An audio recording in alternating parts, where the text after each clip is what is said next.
All right, Jackie, we'll get back to the coverage here in just a moment. But one thing that we've been talking about is kids are in school right now. So some schools are letting out, but others, they're sheltering in place. They have to. And we have our producer, Erica Hammond, on the phone. Erica, your son is in a school that is sheltering. Talk to us about the conditions there and what he's experiencing.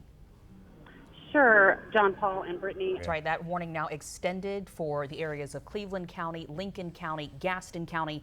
We're getting a lot of reports from people on social media. They are having that heavy rain come through, the strong wind, which could be in front of the system as well. And if you are in the areas that Tony has been talking about, make sure you go ahead and get to your safe place right now. Take cover. Catawba County just saying that they're going to go ahead and dismiss schools early as well. We've been going through a list of those.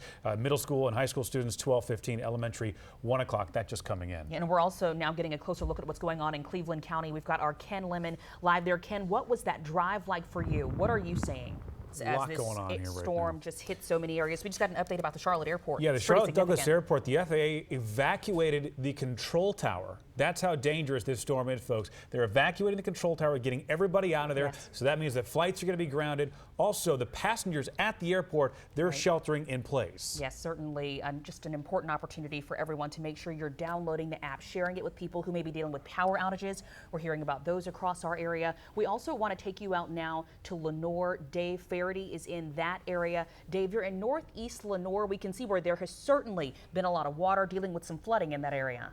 Breaking overnight, we learned police have identified and charged a 13-year-old for this post. It's threatening a shooting at Coolwood Middle School in Northwest Charlotte. Now, we did blur out one swear word there, but you can see the photo shows that gun. Police say they tracked down the boy who posted this on Instagram. They say he posted it as a joke. He didn't have any guns in his home. Police think he got the photo of that gun off the internet. Be sure to tune in to Panthers game day tonight at 7. Kickoff is set for 8:20. It's 5:09 and it's already a little steamy out. Hey, at least the game is after the sun goes down. Big difference there it'll make. Let's get to meteorologist Keith Monday. I don't know how much of a difference. I mean, it's still going to be uncomfortable out there. I mean, it's better. How fun is that? I'm sure they've, tussled a couple times before. They're brothers. Kickoff for tomorrow's game is at 6 p.m. He said he's going to lay him out. He did, yeah, that's a warning to Mom. Yeah. He's going to get talking. Christmas is going to be weird. Different side of the table. Weird. Funny there. Let's go ahead and check in with meteorologist Keith Monday. Keith, we are finally looking forward to a little relief. Breaking right now on Eyewitness News at 5 a.m. The SBI investigating a deadly officer-involved shooting at the epicenter in Uptown. It's crazy.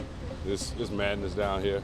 We have team coverage as we push for answers. Reporter Gina Esposito is with police breaking down this scene and the circumstances that led to the shooting. Anthony Costura is also talking with witnesses there who are describing the chaos at the scene. We also have Traffic Team 9's Mark Taylor mapping out how you can get around this investigation if you need to head into Uptown this morning.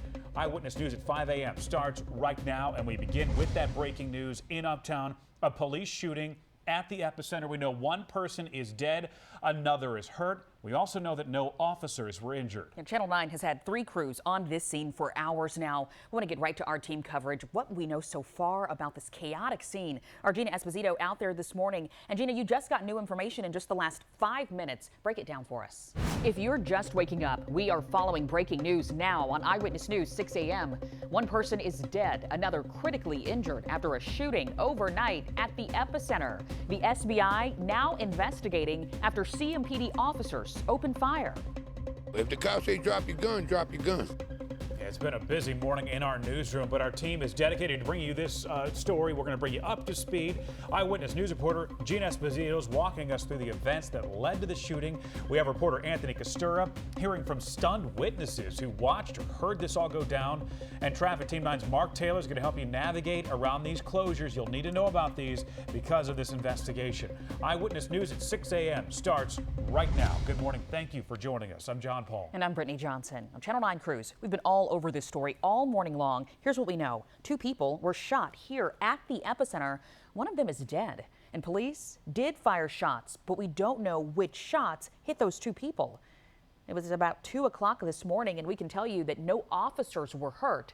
We have seen SBI detectives on the scene. They're working with CMPD. Reporter Gina Esposito starts our team coverage this morning. Now, Gina, you've been out there all morning long. Walk us through what we know at this point. Good morning. Thank you for joining us. I'm John Paul. And I'm Brittany Johnson. Now, take a look. This is a live look this morning inside of Charlotte Douglas Airport, and that's kind of a rare sight there. Yeah, You've got it the is. ticket counters pretty bare in there this morning. This is after last night President Trump announced a travel suspension from Europe. Now that starts in 24 hours. We're going to break down the new developments in 90 seconds for you. First, though, let's get a check on our forecast. Overnight, protest in Uptown turned violent as some people lit off fireworks and smashed windows. Here, look at this. You can see police. They formed a line to protect people and businesses. The third night of protest in Uptown saw fewer protesters than the night before, but it didn't take long for things out there to escalate. And CMPD was prepared with officers dressed up in riot gear, as you just saw. They are also armed with those pepper balls. We have Eyewitness News reporter Anthony Costura live for us uptown to walk us through some of the damage left behind after the smoke cleared. So where are you now, Anthony? There is help and hope, and it starts right now.